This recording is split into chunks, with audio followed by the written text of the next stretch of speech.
Hoş geldiniz sevgili arkadaşlar. Yepyeni bir Forza Horizon 5 bölümünde sizlerleyim. Evet, bugün büyük oynayacağız. Hazır şu müzayede evi para kazanma videoları devam ediyorken bu zaten aklımdaydı. Şimdi elimde 16 tane sahne arkası geçişi bileti var arkadaşlar. Ve buradaki bütün araçlar elimde var. Ben de dedim ki bir taneyi ayırayım. 15 taneyle buradaki bazı arabalar 20 milyon ediyor. Evet, yanlış duymadınız. Şimdi bu videoları da arka arkaya neden yapıyorum? Hem oyuna yeni başlayanlar hem de PlayStation'a da gelecek biliyorsunuz. Para kasma, para kazanma işlerini siz de seviyorsunuz biliyorum.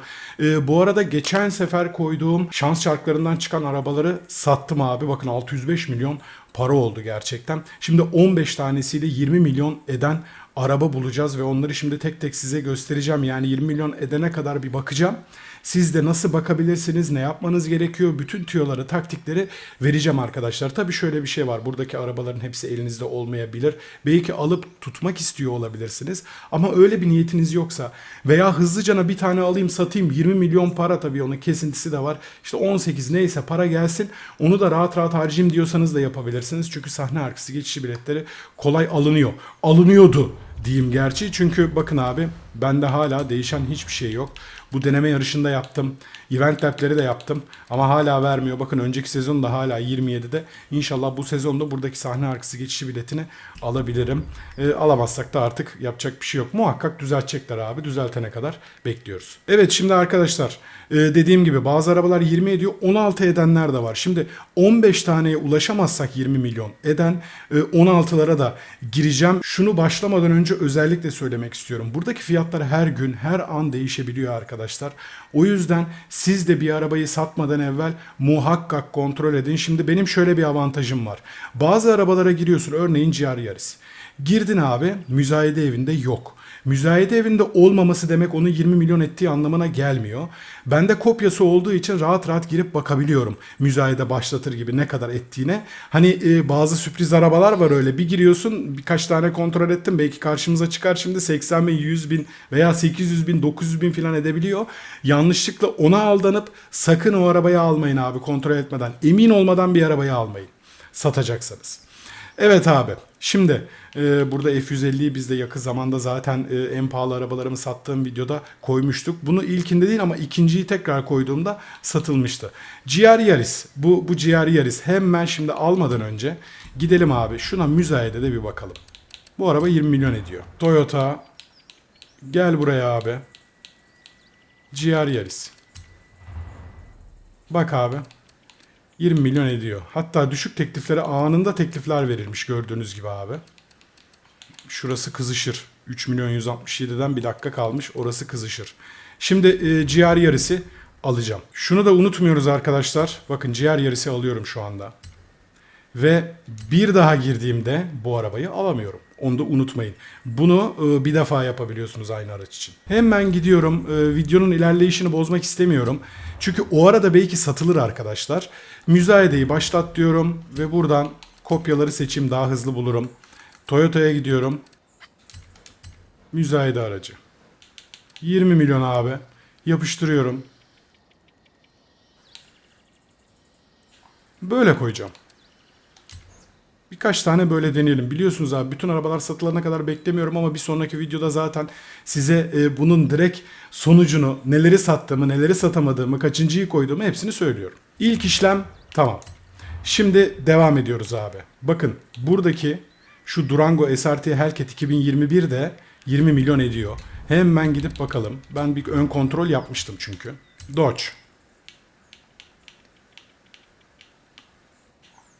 Bakın Dodge Durango değil. SRT Durango 2021. Evet abi, gördüğünüz gibi burada 20 milyon ediyor. Yani biliyorsunuz abi, ediyor derken hani %120 milyona satacaksınız diye bir kaide yok. Ama satma ihtimaliniz çok yüksek. Şimdi ben gidiyorum. O arabayı da alıyorum.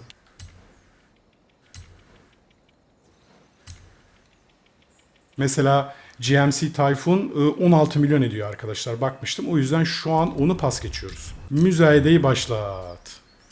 Hemen gene kopyaları seçeyim. Gel abi Doç'a. İşte buradasın. Yapıştır aslanım. Gene aynı şekilde maksimumdan koyuyorum abi.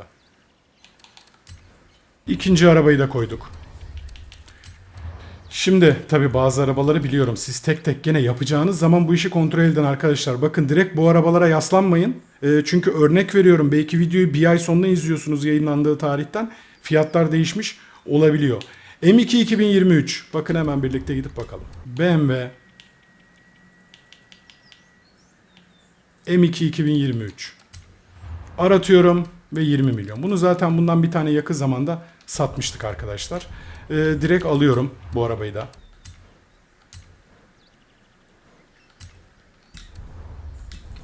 Ve gidiyoruz abi, müzayedeye koyuyoruz.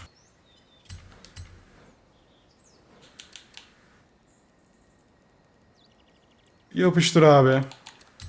Bunların içinden muhakkak satılacak olacaktır. Veya hani birkaç denemeden sonra illaki satılacak yani. Gerekirse 11'e 20 yaparsın. 11 milyona 20 milyon yaparsın. Şöyle bir ortalığı kızıştırırsın. Onu zaten biri dellenip abi maksimum parayı basıp alır. Şimdi bakın GMC Tayfun vardı orada mesela. Hemen onu da tekrar göstereyim. 16 milyon ediyordu en son. Bakın 16 milyon. Şu anda ona girmiyoruz. Evet, açıkçası Hot Wheels, yani şu arabaya birlikte bakalım ama bu arabayı pek alasım yok. Hot Wheels'ler böyle 3.'de 4.'de falan satılabiliyor. Gidelim bir kontrol edelim on beraber. Bakın 1.600, 1.300, 1 milyon. Evet, F150 almadan kontrol etmeyi unutmuyoruz abi. Her türlü ben bir saat önce falan baktım ama gene de kontrol edeceğim. Evet, F150 86 model. Bakıyoruz abi 20 milyon. Hemen bunu da alıyorum.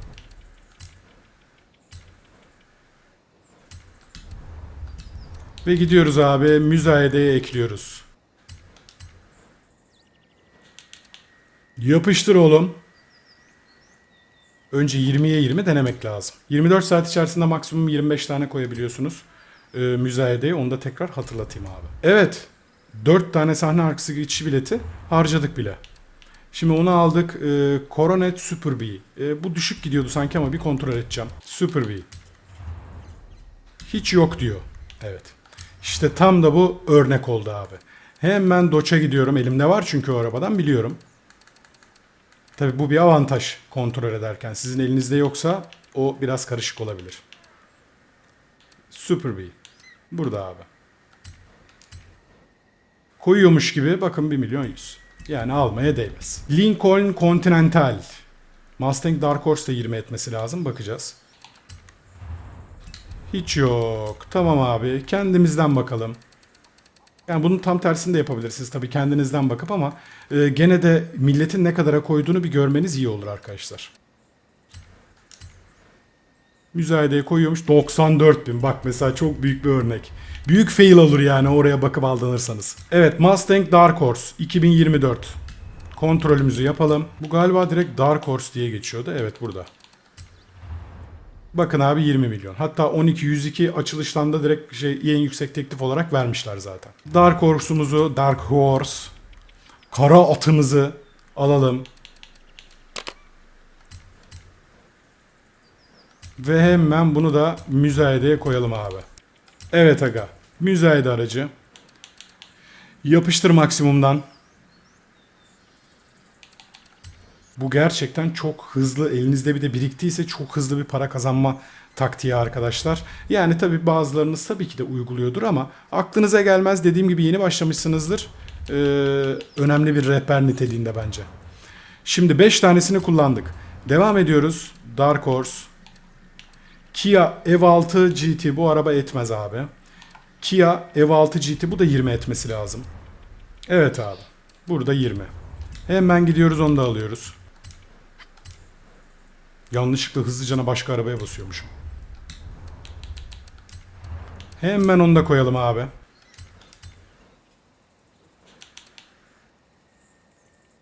Yapıştır. Bunu da koyduk. Evet. 9 tane daha yapabiliyoruz. Şimdi. Bu araba da 20 ediyordu galiba. Hemen bakalım. Bu araba 16 ediyormuş. Şu an bunu pas geçiyorum. 2011 Huayra Coupe. Gel buraya Pagani. Burada çıkmadı. Hemen müzayede başlatalım. Bakayım ne çıkacak. 1374. Bu iptal. Şimdi tamam. Like'ın da 20 etmiyordu galiba arkadaşlar. Bakarız ona. Bu araba etmesi lazım. Şimdi ikisine birden bakalım. W Motors'a gidiyorum. Lycan Hypersport. Evet. Şimdi hemen Mitsubishi'ye geçiyorum. Bu araba.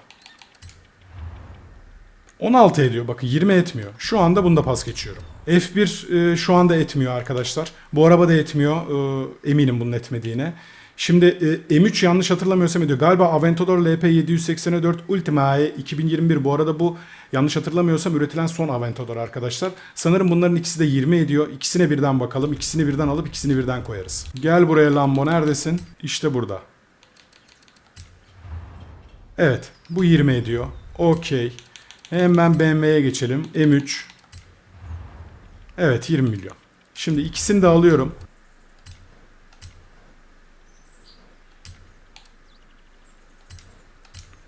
İkisini de koyuyoruz aga. Gel abi, önce BMW. Yapıştır. Evet, şimdi hemen Lambo'ya uçalım. Evet abi, bunu da koyalım.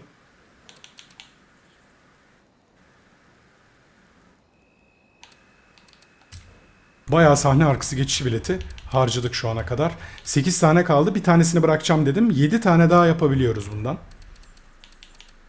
Devam ediyorum. 12C kupe etmiyor. İlginç bir şekilde müzayede evinde yok ama baktığında ölü bir fiyata gidiyor abi. 74 model Hyundai Envision. İşte buradasın. 2022 model 74, yanlış söyledim. 16 milyon ediyor. Onu da pas geçtik şu an ama gördüğünüz gibi 16 milyondan tamamlayacak çok arabamız var şu anda. Vanquish Zagato Coupe Aston Martin. Vanquish bir tane var diye biliyorum. Yok diyor. Tamam. Hemen gidelim abi. Aston Martin yakında zaten. 20 milyon. Bakın bu araba orada da yok. Muhtemelen alıp koyduğumuz gibi gidecek. Bunu da aldık. Bu easy win olacak. Muhtemelen. Gel abi Aston Martin'e.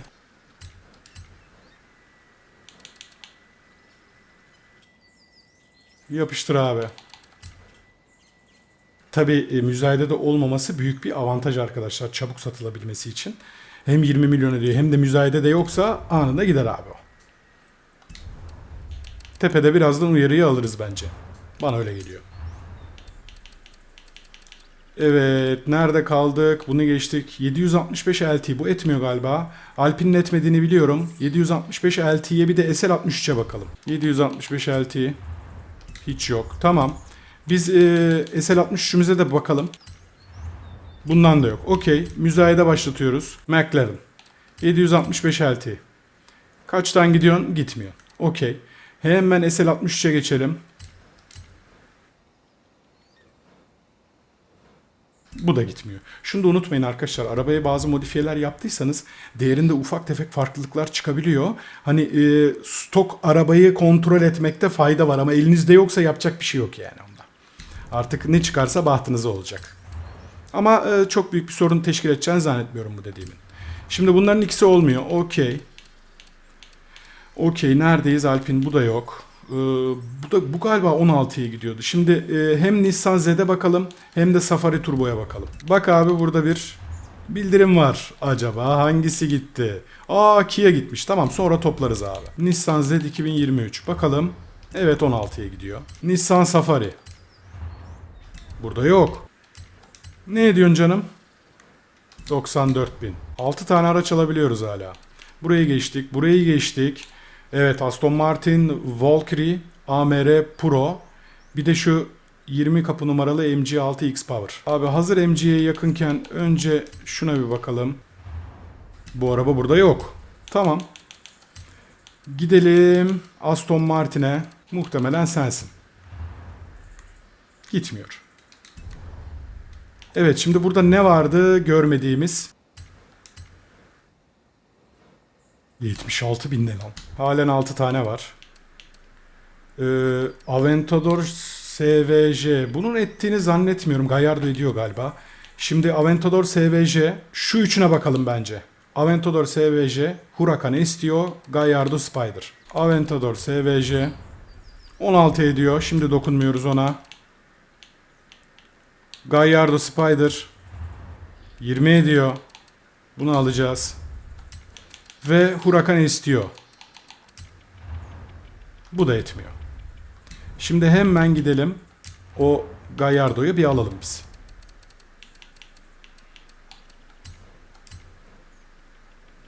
Tamam. Bu arada şu Jaguar'a da bir bakalım. XKR-S 2015 sanırım. Bu da etmiyor abi. Şimdi gidiyoruz Lambo'ya. Gallardo Spider'ı koyuyoruz abi.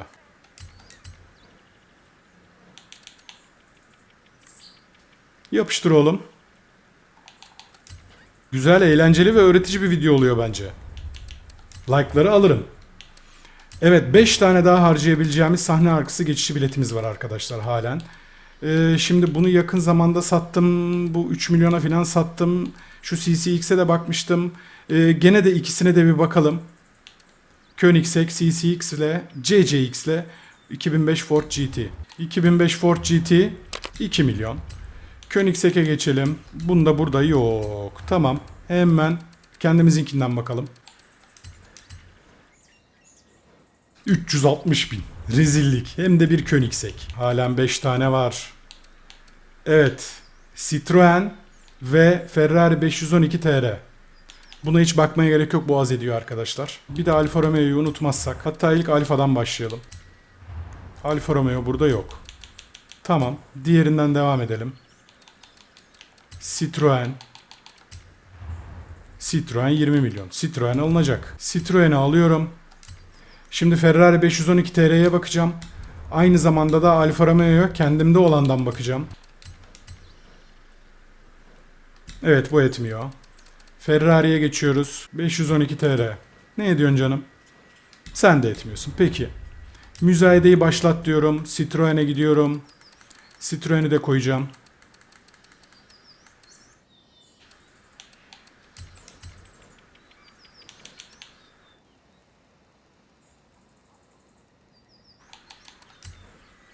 Şimdi daha önceden bende olmayan birkaç tane arabayı ben buradan aldım zaten arkadaşlar. Onlar tabii kopyaya düşer. Aldığım için denk gelirsek ona emin olamayız. O yüzden ama hani 3 aşağı 5 yukarı dediğim gibi 2-3 tane araba almışımdır. Şu ana kadar hiçbir pürüz çıkmadı farkındaysanız. 4 tane daha kaldı. Evet, 575M Maranello Sprinter Trueno. Toyota da artık o kadar etmiyordu galiba. 575 burada yok. Tamam. Toyota'ya bakalım. Toyota Trueno. Evet.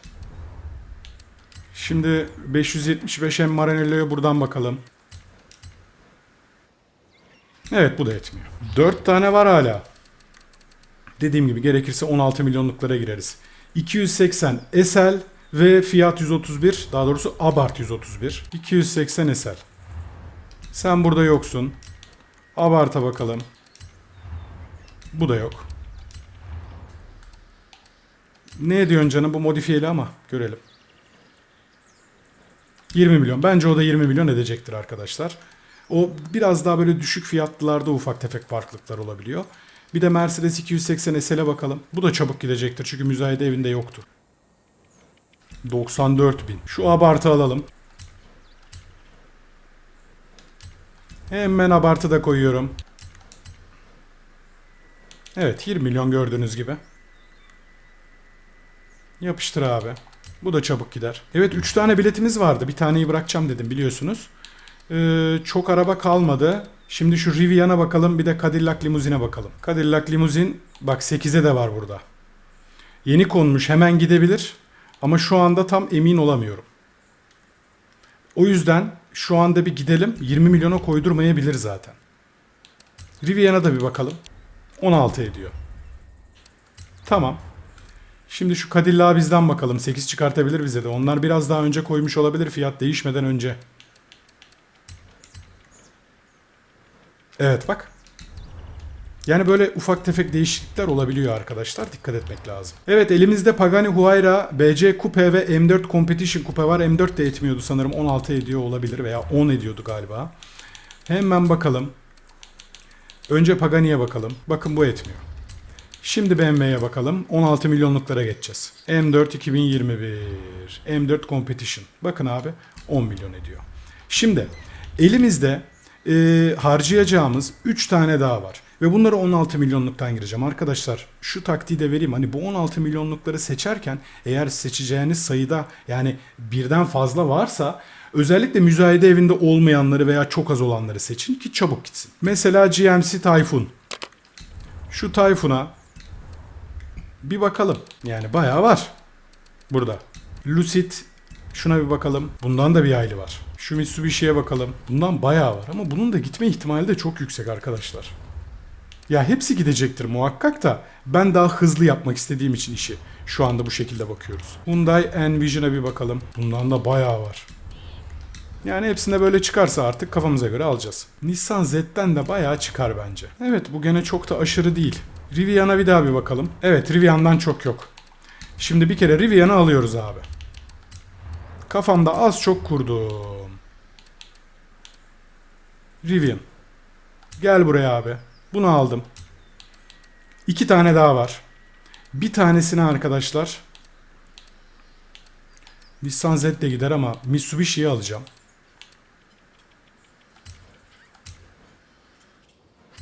Şimdi şunları bir koyalım, geriye bir tane kalıyor. Tersten git abi. Önden Rivian'ı koyalım. Sürekli kopya arabalara bakacak şekilde yapmıyorum arkadaşlar. Çünkü biliyorsunuz bazılarının yol tutuşu yüksek veya arazisi yüksek oluyor. Ona göre seçip koyuyorum.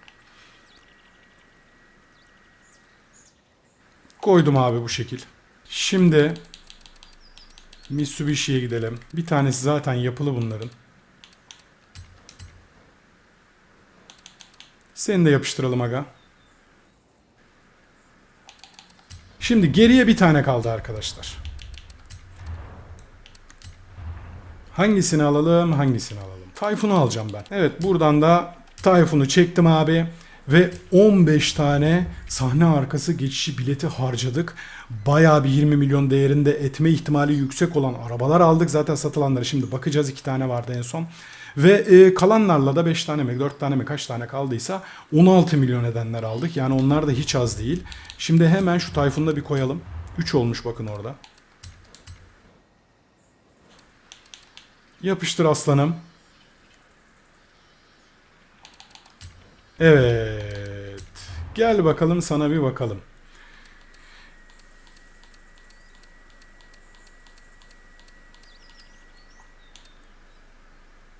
Evet arkadaşlar bakın abartı orada yoktu. Hemen satılır dedim ve satıldı. Hemen kredileri toplayalım. Şimdi 605 vardı. 122. Yani işte 17 milyon civarı kesintiyle birlikte bir para veriyor. Evet onu yolladık. Aston Martin Zagato Coupe'de sanırım yoktu. Çabuk satılır demiştim ki gitmiş o da. Yani buna dikkat edin arkadaşlar. Eğer müzayede evinde yoksa direkt okutursunuz yani. Kia'yı da sattık.